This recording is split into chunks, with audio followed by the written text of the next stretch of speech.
In this video, I'll share a few thoughts on the sharpening system TSProf Kadet after 2 years of using it and a few hundred knives sharpened on it. There we go.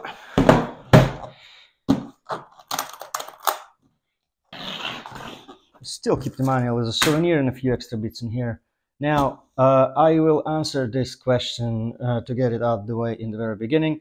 This case does not come with a sharpening system. I bought this case separately. You can search for these cases anywhere, Amazon, eBay, AliExpress, whatever platform you're using for your online shopping. Search for the size. That's fairly easy to figure out. Just put it on a table, leave a gap in between the parts you want to be kept in the case, and measure how much space roughly they take on the table, and then just use that measurement for search online. Now let's get this guy out of the box.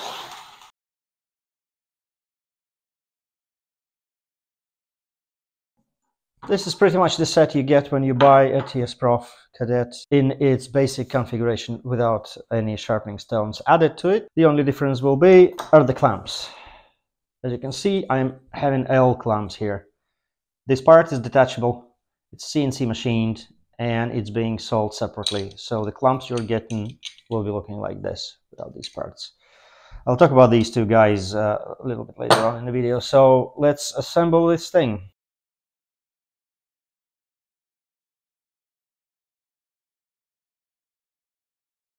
So this is pretty much how it looks assembled. Now, this is not going to be a manual how to use the system. If you would like, I can film that one separately. In this one, I will show you a couple of mods that I've done to the system to make it a little bit better, and just share a few thoughts that I have after using it. As you can see, I've already taken off the L clamp adapters. We will talk about these guys in a few minutes. The regular clamps look like this. Now, why did I get this system instead of Profile KO3 or Hapston or any other? Firstly, it's the size. It's a little bit bigger than the Blitz. Blitz is still a capable system, but for larger kitchen knives that I have here, for example, to sharpen a chef's knife, this guy is definitely a little bit better. It's not too small, it's not too big. For those of you living in apartments, this is probably one of the best options out there. I live in a house and still I am not convinced that I have to get a Profile KO3 for myself, because the box is huge. You spend time assembling the system. This took me like a minute to put together. And actually, look at this thing. You could just keep it on a shelf. It's beautiful, isn't it? Right. So what I found during the years of using it, let's clamp a blade in there. Let's get a blur.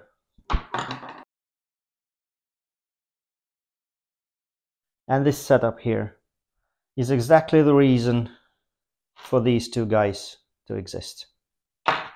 They allow putting these two clamps close to each other in the middle over this locking nut here. Blur is not the smallest pocket knife out there. It's a fairly standard blade size. But because the pin is not takeable out, I can't move it to the size. I have to rely on this clamp holding the tip of the knife. It doesn't look very reliable to me. I'm not gonna rock and shake it too much, but still I would prefer more solid grip. You can do this with these two clamps without the L-shape adapters. If you put this clamp on this size, in which case you will need to clamp this blade to the side with the tip facing the center, which is all right. But I don't know, it being perfectionist or whatever, but I prefer it being in the middle. So let me show you how it looks like with the L clamps.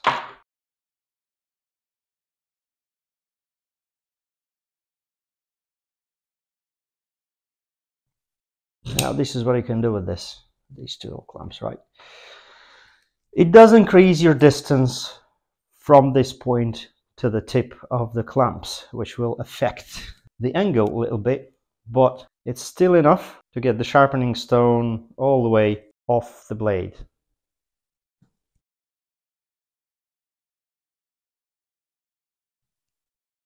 Now this is my preferred way of having a blade. Okay, so you can have, because this is for the demonstration's sake, I don't have to make it perfect, but ideally you would want this point and this point to have a kind of straight line and then make it parallel to your frame. Now, as you can see, this makes a difference, right? If you prefer everything to be straight and centered, that's what you would like to do. Where do you get these L-shaped clamps? Now, surprise, they are not manufactured by TSProf. These are CNC'd parts, and no, I don't have the sizes of them, and I don't know who does. So I bought these off eBay. Try searching that. Now, the second thing is this part here that's holding the rod. As you can see, I rotate the rod, and this part doesn't move, because there is a metal ball inside with a hole that's holding this rod in it, and it slides inside the ball. The ball rotates within this part. It's all good and well, but what happens when you sharpen, you put it in a parking, you put it away, you flip the blade or do whatever you want, you take this off, you bring it back in, you start sharpening, and as you can see, the position of this part is now under the angle, and some people are not using a little bit of oil on the rod, and this starts catching this frame. It's not the end of the world, but it's quite inconvenient. So there is an easy fix to this, an easy one. You just need to change your hand motorics. When you bring it back from the parking, don't do this, okay? Do this instead. Move it here, take it off. That's it. You're straightening this part, so put it back, turn it, bring it back, take it off. So that way you keep this straight. So TSProf initially had a different design for this part. There was a little piece of tube in here, and the rod was sliding inside the tube, and it was rotating the whole part. It significantly increased the production costs, so they went ahead with the simplest bit, which we can live with. That's absolutely okay. Now, another one, with this system, if you're properly sharpening a knife, meaning you give it a proper finish, be prepared to have patience with doing this. Million times. Why? Because the end of the process, you have your finishing stone or you have your strop. I'm not going to cut it. This is for demonstration only, so don't freak out. The way you finish, you go a pass and you turn it. You go another one. You turn it over. You do another one. You turn it over. To properly finish a knife, you need to do that roughly 30 times. I mean 15 times each side. So that will take you a little bit of patience, okay? For your work knife, if you are finishing up at a stone, let's say it's 600 or 800 grit, and you don't go for mirror polishes, you don't go any fancy burr removals to make it a complete perfection, you should be fine. That's okay. Even for proper finishes, this is manageable. Remember, this is a hobby tool, okay? This is not something you will earn money with. If you're in the commercial sharpening, you need a KO3. That system is what will give you the speed. That system is what will give you the volume of knives sharpened over a period of blade. Way, way better than this one. This is for someone who has 100 knives like me and prefers to do everything themselves, right? You have a knife or two for a single sharpening session. And that's why I'm okay with doing once a week, once in a couple of weeks, different knives every time. That's all right, you can live with. But if you are in a commercial sharpening, this will freak you out. It's not something that you'll be okay with after a month or maybe even a couple of weeks of using it. All right, to show you another thing that I changed in this system, I need to flip it over. So bear with me a second. When you are receiving this part from TSProf originally, these silicone legs are twice longer than I have them here. I don't know what was the reason for that, but they stick this part here and it had a step of the same thickness as it is now. So originally it had 4 soft silicone, quite wobbly legs. If you put it on a table, and if you prefer to clamp it to the table, those original legs would squeeze here or here.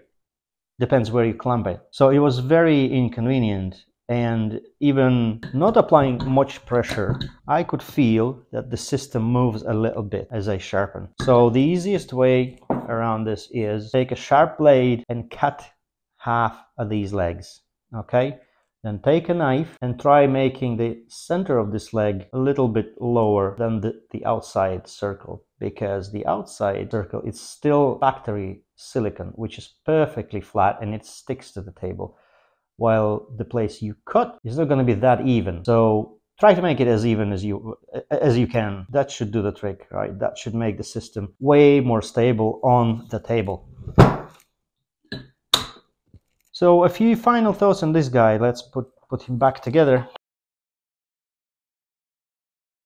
Overall, it's a very good system to have at home.